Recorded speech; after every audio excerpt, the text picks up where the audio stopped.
kalian bisa lihat bagaimana kondisi pendidikan di Indonesia sekarang ini, di mana ketika gedung sekolah pelan-pelan berubah fungsi yang harusnya tempat untuk bisa mendidik anak supaya menjadi generasi emas, tapi sekarang malah seringnya kelihatan kayak cuma panggung hiburan.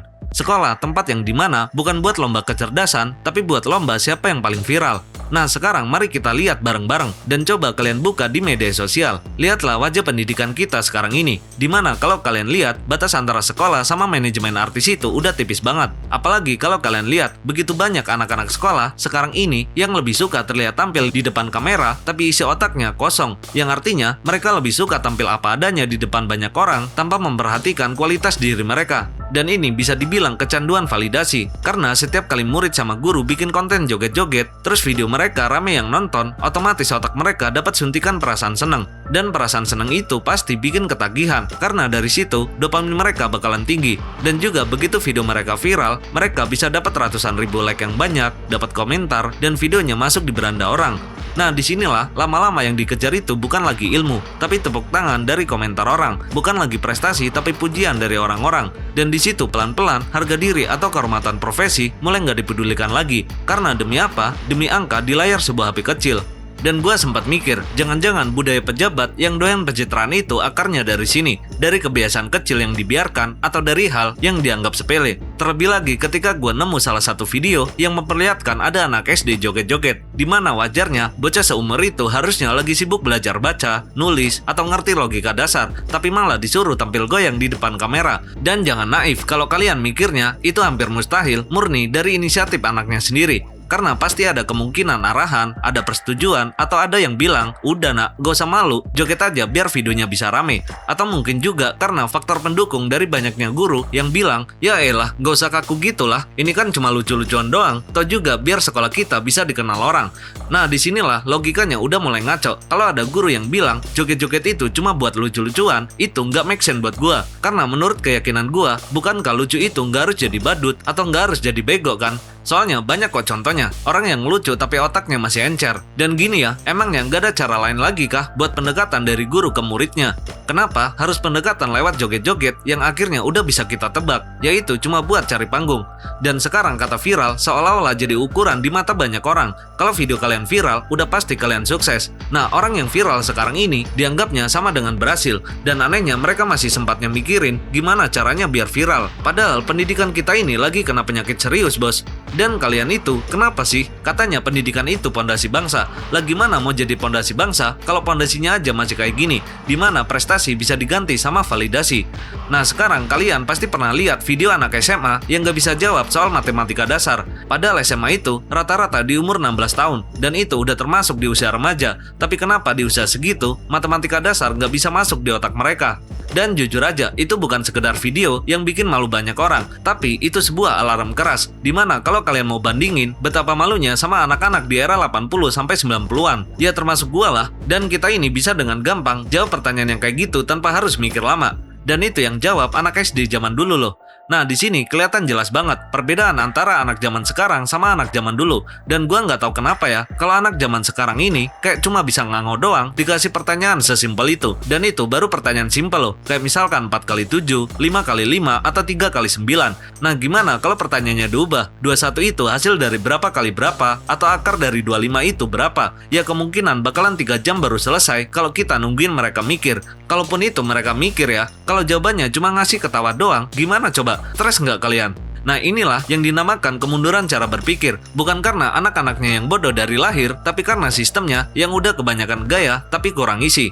Sekolah seolah-olah udah ngerasa menjalankan kewajibannya, di mana guru akan menganggap kalau mereka udah selesai dengan mengajarnya, dan anak-anak juga seolah-olah udah selesai dengan belajarnya. Padahal yang terjadi cuma rutinitas kosong. Ya kalau kayak gitu, ngapain aja kalian di sekolah? Nah kalau kalian pikir pendidikan kita emang baik-baik aja, kenapa wajah pendidikan kita sekarang ini yang ditonjolkan malah murid yang jago joget-joget, velocity, atau jedak-jeduk di TikTok? Terus pada kemana anak-anak yang pintar itu? Nah anak yang pintar itu pastinya bakalan kalah dan tenggelam di pojokan. Ya karena mereka nggak akan laku buat dijual. Dan semua itu dibungkus dengan dalih seorang guru yang bilang kayak gini, itu semua biar menumbuhkan kreativitas anak-anak seusianya. Terus gue jawab, dari mana rumusnya ketika anak jago velocity, joget-joget udah bisa dibilang anak itu kreatif? Padahal kalau kalian ngerti itu tuh cuma template yang diciptakan dari tren dan semua orang juga udah hafal sama gerakannya. Tinggal dihafalin aja kan. Jadi di sini sebenarnya gue itu bingung kreatif yang kayak gimana yang dimaksud itu. Apalagi mirisnya sekarang ini banyak sekolah yang malah udah kayak pabrik fotokopi, dimana ketika guru ngomong, muridnya pada nyatet, dimana guru ngasih soal, muridnya suruh ngafalin. Dan ketika ada ujian, semua ilmu yang dipelajarin sebelumnya nggak masuk di otak anak-anak tersebut. Dan hasilnya, nilai anak jelek, anaknya dimarahin orang tua, dan guru cuma bisa bilang kayak gini, lawang anakmu aja yang nggak pernah bisa. Dan itu selalu diulang-ulang terus, tiap hari, tiap tahun. Jadinya, ya percuma ganti kurikulum apapun itu, kalau nggak ada perbaikan sistem atau pola pengajaran, yang pada akhirnya lahirlah generasi yang punya ijazah tapi nggak punya logika. Nah sebenarnya gue tahu nggak semua guru kayak gitu, karena masih banyak guru hebat yang beneran ngajar pakai hati dan metode yang benar. Tapi oknum yang nyari sensasi ini terlalu kelihatan dan makin banyak yang bermunculan. Ya kalian bisa lihat ketika ada guru yang lebih bangga videonya tembus jutaan tayang daripada muridnya tembus olimpiade. Padahal guru itu yang harusnya jadi rem, bukan malah ikut-ikutan arus. Nah pola pikir yang kayak gini yang bisa mempengaruhi murid. Ketika dia ngeliat gurunya yang asik joget-joget di TikTok, dia bakalan bilang kayak gini, kalau guru aja kayak gitu, kenapa gua nggak boleh? Kan bukannya anak kan cerminan dari orang tuanya.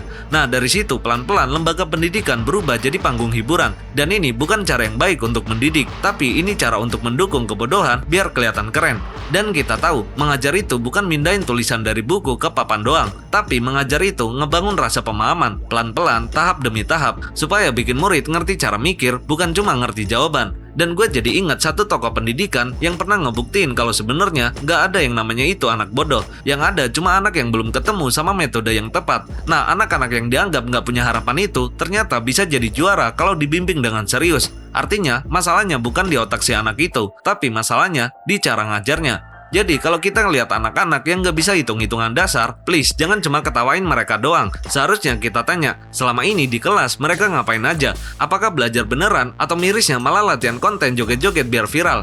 Dan jujur aja, video ini dibuat bukan buat nyerang ke semua guru, karena video ini dibuat sebagai kritik buat yang merasa kalau dari kalian adalah guru dan tersinggung, ya itu bagus, karena rasa nggak nyaman itu jadi tanda kalau kalian masih punya nurani. Nah yang bahaya itu kalau udah sama sekali nggak peduli. Dan kita tahu kok kalau guru itu juga manusia, mereka butuh hiburan. Setuju, gue setuju banget tuh. Tapi tolong ada tempatnya.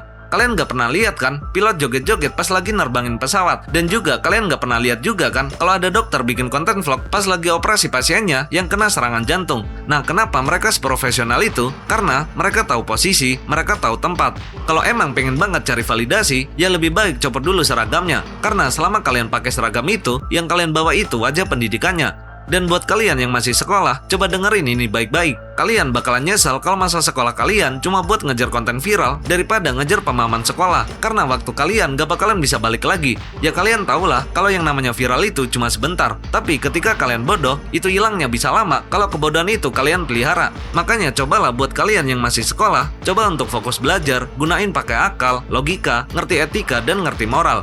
Nah kalau ada guru kalian yang gak ngajarin dengan benar, kalian wajib tagih dan kalian wajib buat tanya sampai kalian bisa benar-benar paham. Dan terakhir, nggak semua yang viral itu benar dan sehat, nggak semua yang rame itu kunci kesuksesan. Dan sekarang kita harus bangun, beresin cara pikir, dan jangan jadi generasi yang bangga dipuji, tapi isi otaknya kosong.